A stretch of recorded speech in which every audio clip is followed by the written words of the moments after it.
Bueno, y precisamente queremos abundar un poco más en este tema, precisamente con José Gil Olmos, jefe de información de la revista Proceso y autor de Santos Populares, La Fe en Tiempos de Crisis. Gracias por estar con nosotros, bienvenido. ¿Qué tal, Joely? Muchas muy buenas noches. Ya por acá de este lado ya son noches. Oye, ¿qué hay la diferencia, esa delgada línea entre hacer apología y no negar lo que somos, según decía el propio presidente municipal? Mira, me parece un despropósito hacer este tipo de proyectos. Creo que van con sentido contrario a lo que quisiéramos.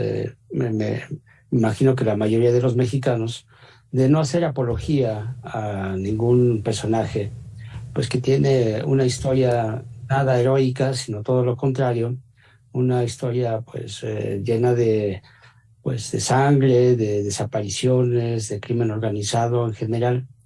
Me hizo recordar algo que quisiera compartirles, Sí. y que va totalmente en sentido contrario a lo que es este tipo de proyectos o de ideas.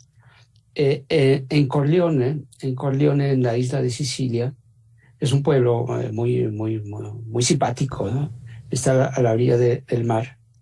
Y ahí se hizo un museo de la memoria.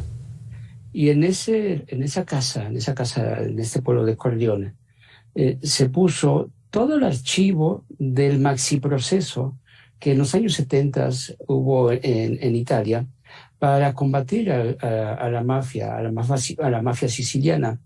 Nada más para recordar, fue un periodo verdaderamente muy complicado para Italia, un periodo donde los jueces fueron asesinados, hubo atentados con explosivos, hubo asesinatos y todo porque se decidió por parte del gobierno de Italia hacer este proceso, esta investigación profunda para combatir a la mafia siciliana, que es una de las históricas en todo el mundo. Y en lugar de que se creara un museo como ahora se pretende en Badiraguato, a pesar de esta negativa, Uh-huh. se hizo este Museo de la Memoria con la idea de una memoria viva. Es decir, que los italianos, los estudiosos, los reporteros, los periodistas del mundo, pudiéramos acudir a esta casa, para poder investigar y poder ver cómo es que se realizó todo este maxiproceso en Italia para perseguir a la mafia siciliana y cuáles fueron los logros. En este sentido, pues si en Badiraguato se quisiera hacer un museo no dedicado al narcotráfico, pero en otro sentido.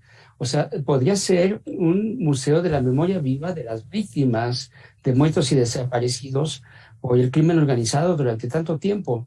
De esa manera sí se podría, ¿no? Se tendría hasta una idea que podría tener apoyos, pero no en este otro sentido, ¿no?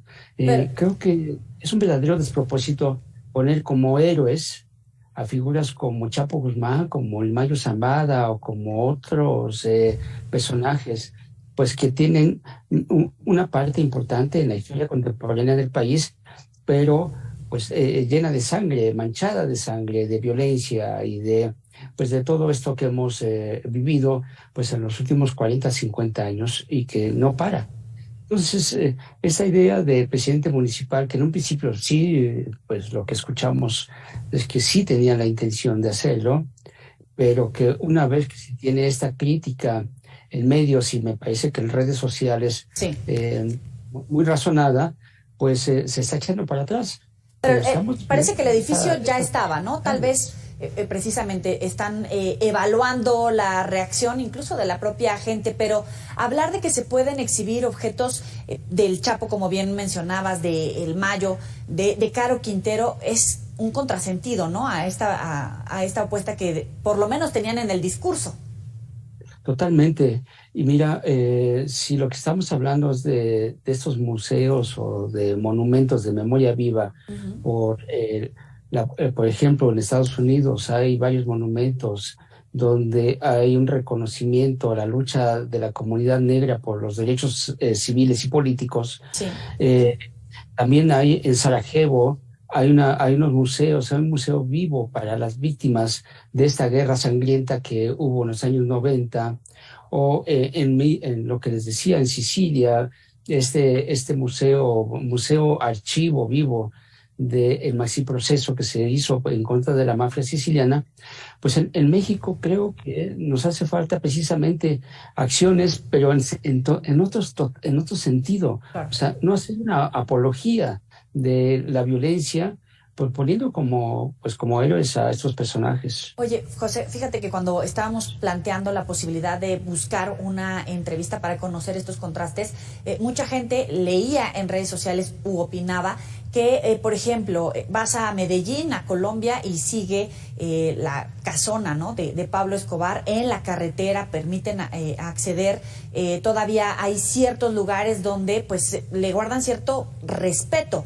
Sigue causando esa fascinación en ciertos grupos más allá de la violencia que se sigue viviendo en Colombia, y pasaría exactamente lo mismo de este lado, ¿no? Porque hay varios estados donde efectivamente todavía se trata con pinzas a ese tipo de personas, y ahora hasta un museo.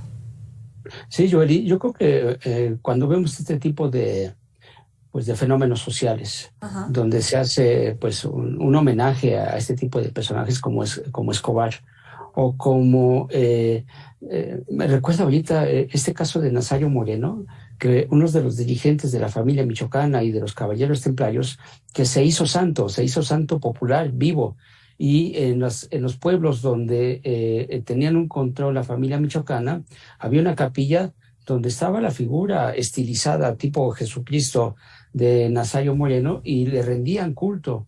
A lo que voy es a esto, es que sí hay una línea muy delgada entre lo que puede ser un reconocimiento social a un fenómeno y a esos personajes, pero en un sentido no positivo, no como héroes, no como guías, no como símbolos a los cuales hay que hacer un homenaje, sino más bien en el otro sentido. O sea, sí tomarlos en cuenta, pero lo que han hecho.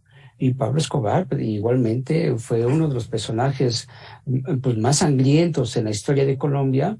Hay gente que lo sigue, y aquí creo que hay un fenómeno, Joely, que es muy preocupante, porque sí estamos frente a una crisis estructural en todos los sentidos, y creo que en algunos lugares del país ya no se sigue esta idea de que para los jóvenes y para los niños, de que el camino del reconocimiento y del éxito, por así decirlo, pues no es ser médico, abogado o lo que tú quieras, sino ser narcotraficante. Y recuerdo esta historia, no sé si fue real o no, que decían que algunos jóvenes pensaban que era mejor vivir 20 años, pero con dinero, mujeres, armas y droga, que morir a los 50 viejo y abandonado, ¿no? Entonces estamos viendo cómo se alimentan este tipo de mitos y de héroes, Sí. y se van creando en la sociedad estas figuras. José Gil Olmos, muchísimas gracias por estos minutos y la claridad para el auditorio de Mega Noticias. Muy buena noche. Al contrario, Joely, muchas gracias a ustedes por la invitación. Hasta luego. Hasta luego.